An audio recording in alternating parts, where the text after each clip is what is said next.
Hello, and welcome all to this demo of Mercury, an After Effects script that allows you to quickly create the illusion of viscid liquid using any shape layer, Illustrator path, solid, or non-native image. Simply run the script and start animating. Let's take a look at how easy it is to integrate Mercury into your workflow. As you can see, we have a very simple comp of just 3 white circles. If you go to Window, scroll to the bottom, select Mercury, you'll be presented with a small dockable user interface that you can set anywhere in your workspace for convenient use.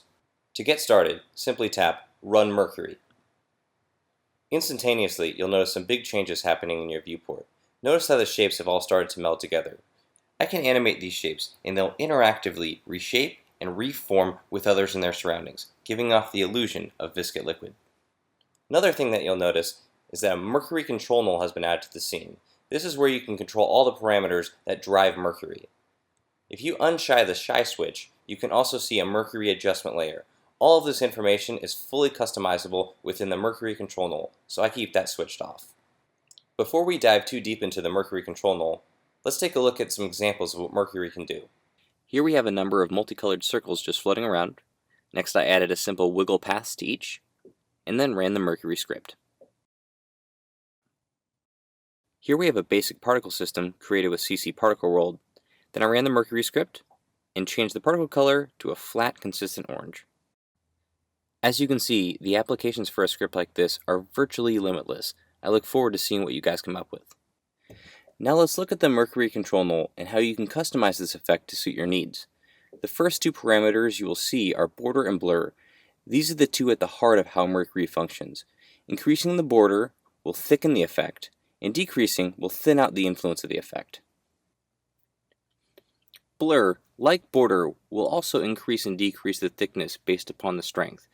I use blur to soften the edges created by the border effect, so use these 2 in tandem.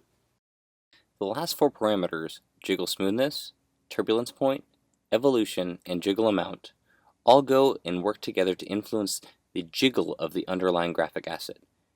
I advise increasing the jiggle amount and playing with the jiggle smoothness. These 2 work in tandem. A higher jiggle smoothness will result in a smaller amplitude, less pronounced edge movement, and adversely, a lower jiggle smoothness will result in a more pronounced, higher amplitude edge movement. Animate the turbulence point and jiggle evolution to really make the animation come alive. A quick word of advice: if you're not seeing this effect applied, unshy the shy switch. Make sure that the Mercury adjustment layer is above all of your graphic assets. Also, never put a background layer in this composition. If you go 1 composition above and pre-comp, then you can add your background layer, no problem. If you're unable to load Mercury from the window menu in After Effects, make sure your script is properly installed in the Script UI Panels folder. You can reach that by going to After Effects, Scripts, Script UI Panels, and here you can see my version of Mercury. Restart After Effects, and you're good to go. Thank you for watching this demo on Mercury. I look forward to seeing how each and every one of you interprets and applies the script into your own personal workflow. Download Mercury for After Effects exclusively on aescripts.com.